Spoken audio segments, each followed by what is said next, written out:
Capítulo 6 Conclusão. Esta tese iniciou-se com o primeiro capítulo discutindo a história e a definição da EAD, assim como a sua importância em um país de grandes dimensões continentais, chamada inclusive da tecnologia da esperança por alguns autores como Nisquier, 1999.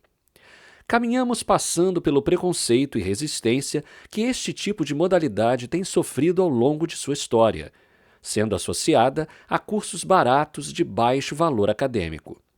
Isto, possivelmente, cristalizou uma barreira simbólica entre a sociedade e a EAD, ponto sobre o qual discutimos os processos de preconceito e resistência em que aparentemente não teria fundamento, tendo em vista que pesquisas apontam equivalência entre a modalidade à distância e a presencial. Em meio a isto, temos a necessidade de uma sociedade baseada em conhecimento ter acesso mais rápido e menos oneroso à informação. No capítulo 2, foi discutida a teoria das representações sociais, que teve seu início em Moscovitch, e compreendemos suas definições e bases históricas. Neste mesmo capítulo, foi apontada a importância das representações sociais no contexto comunicacional para a evolução humana em sociedade e a criação de dois mundos, o objetivo e o simbólico, nos quais transitam diversos conceitos em nossa sociedade, como, por exemplo, a própria moeda como artefato simbólico, dentre outros. Passamos também pelas linhas e conceitos importantes para esta tese, como a de Marková, 2003, no dialogicismo entre ego e alter dentro das teorias das representações sociais, TRS.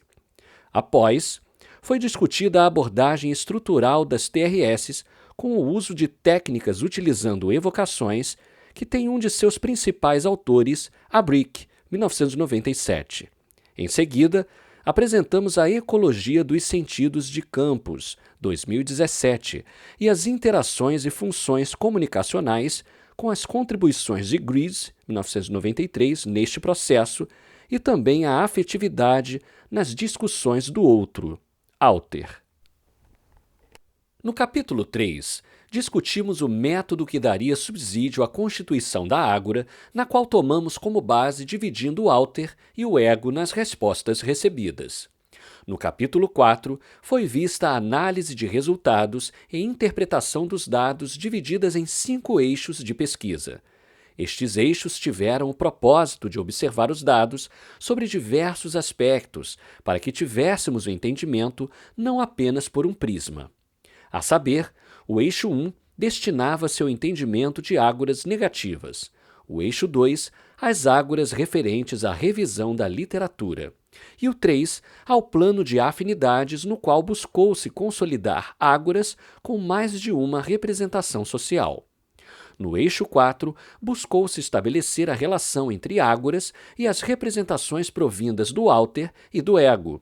E, por último, eixo 5, nos detivemos sobre uma investigação com base no alter e no ego, para a busca dos sujeitos que demonstraram alguma visão negativa da EAD. A presente nos faz refletir sobre algumas primeiras conclusões gerais. Algumas visões negativas do ensino à distância parecem ter sido confirmadas, principalmente no que tange ao que o outro acha, alter, conforme encontrados indícios pelas representações medo, preconceito, ruim, etc.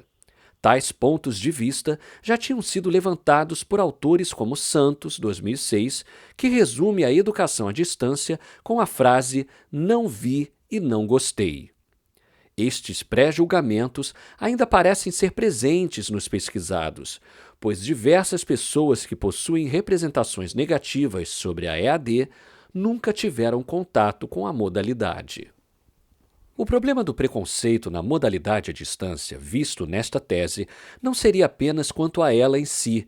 Este teria uma extensão para o estudante. No entendimento da sociedade, o aluno de EAD possui uma falha pessoal ou está à margem. Percepção esta que pode ser observada pela representação preguiça, que foi a única que se refere a uma característica pessoal, Ou seja, quem escolheu a educação à distância seria preguiçoso e não gostaria de estudar ou trabalhar. Representações como medo, fraco e ruim estiveram entre as mais citadas do Alter, inclusive em um entendimento global fora das ágoras, quando foram lidas as respostas dos 500 primeiros pesquisados, e foi possível encontrar cerca de 45% das pessoas com algum valor negativo referente à EAD. Na prática, confirma os preconceitos e os problemas passados pela EAD, até mesmo nas gerações atuais. Percebemos, portanto, um sofrimento silencioso de quem faz a EAD, pois se por um lado pode ter inúmeros preconceitos da sociedade em relação à modalidade, há também a urgência e necessidade de quem necessita de uma formação. Cabe ressaltar que, de uma forma geral, estes conceitos negativos só foram conseguidos graças a um aprofundamento da ágora no Alter, com sua visão do que pensaria o outro. A negatividade nas representações sociais na EAD pode ter ocorrido devido à história no Brasil quanto à sua utilização. Aparentemente, a qualidade de ruim prevalece e foi possível encontrar formações negativas em faixas etárias, inclusive nas mais jovens. Acrescentamos, porém, que não se pode negar que empresas ligadas ao ensino à distância possam estar trabalhando em função apenas do lucro, sem realmente se preocupar com as qualidades acadêmicas, fazendo jus à ligação fordista da EAD como uma espécie de fábrica instrucional, que teria como alvo exclusivo o barateamento do processo educacional sem a preocupação com a qualidade pedagógica. Todavia, não devemos negar que o custo reduzido da educação em um país pobre pode promover nesta uma inclusão de camadas menos favorecidas. Isto, inclusive, é bem claro nesta pesquisa, dado o índice de evocações com representações como custo e economia. Este lado é um ponto positivo em se tratando de democratizar o ensino superior. Porém, baixar a qualidade para adquirir matrículas, em nossa visão, poderia ser uma farsa, tendo em vista que o capital de uma universidade é o conhecimento, e uma vez que os sujeitos sejam formados sem esta aquisição intelectual, estariam sendo envolvidos em um engodo com uma teatralidade acadêmica para justificar o seu diploma. Quem compra educação não tem condições de avaliar o que está adquirindo, até porque não domina a temática comprada. Ou seja, os cursos comercializados de baixa qualidade poderiam ser uma espécie de placebo intelectual no qual os seus usuários pensariam estar tomando um remédio com propriedades curativas, envolvidas em cápsulas bem embaladas com rótulos oficiais dos remédios convencionais.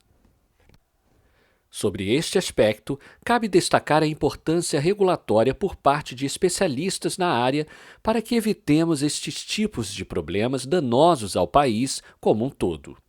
Pensando isto também como fator de abismo social, pois tendo em vista uma falta de regulação, cursos mais baratos e ruins podem ser adquiridos por camadas menos favorecidas, enquanto os bons por camadas com maior poder aquisitivo.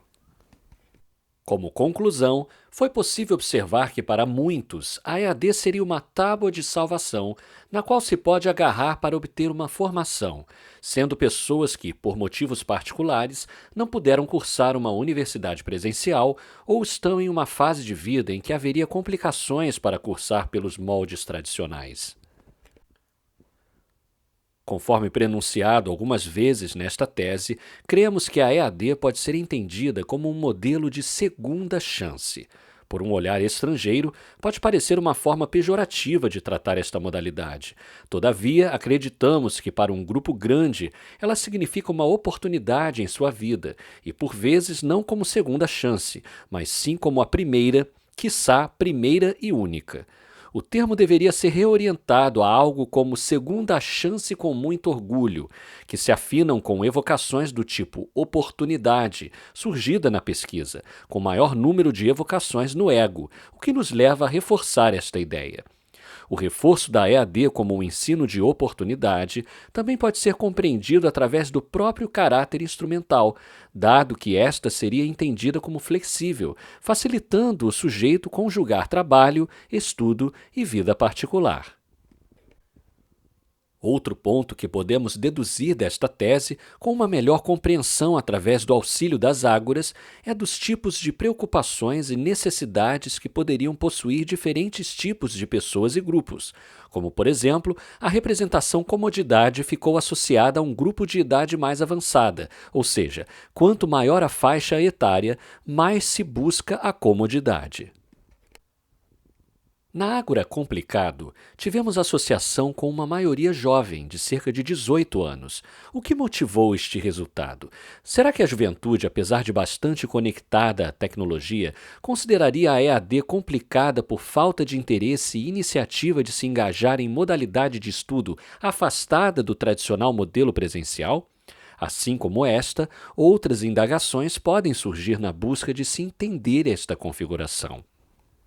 A respeito da negatividade que recai sobre a EAD, tão explorada neste estudo, também podemos dizer que tal opinião apresenta variações de perfil, que carregam nuances como o momento de vida do sujeito que, por sua vez, é responsável por imprimir junto às suas consciências as marcas representativas do significado desta modalidade de estudo, como anuncia a Ecologia dos Sentidos, Campus 2017. Em seu livro Navegar é Preciso, Comunicar Impreciso, o autor faz uma alusão da sua teoria com uma navegação. Utilizando a mesma metáfora, poderíamos dizer que a imagem mental, no caso desta tese, as representações sociais, são o último ponto da navegação, ou seja, o porto onde, através das âncoras abstratas da memória, é possível se resgatar e compreender o mundo com a indissolubilidade entre alter, ego e objeto, EAD, trazida por Moscovitch, 2000. Compreendemos também, através das ágoras, que não poderia haver um único ponto de consenso ou verdade absoluta sobre as representações sociais, que as versões dos universos dos sujeitos são originadas em interações com o mundo exterior. Se, para Campus 2017, abre aspas, comunicar é impreciso, fecha aspas, imagine o ato de pensar.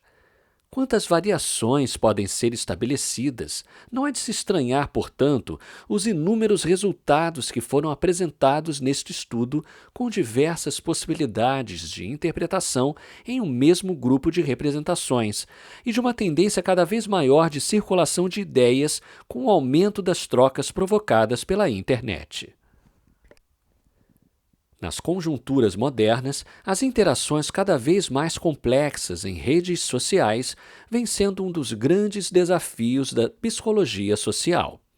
Consideramos que formatações como das ágoras, nas quais não se verifica um território físico prioritariamente e sim de ideias, possam auxiliar a compreensão de alguns fenômenos no ciberespaço. As ágoras podem auxiliar a compreensão de axiomas formadores da lógica dos sujeitos. A capacidade de identificar perfis por ideologias pode ser uma ferramenta útil para se entender a EAD com profundidade e refletir as necessidades de cada grupo. Em nosso entendimento, o valor da ágora é servir a novos estudos de representação e psicologia social, pela abordagem teórica diferenciada que traz a presente tese, assim como pela significativa transmutação metodológica no campo das representações sociais. A partir de então, podemos compreender a formação de ideologias, modos de pensar e questões sociais como preconceito. Este ponto específico referente à discriminação foi destaque nesta tese, em reflexões na área educacional.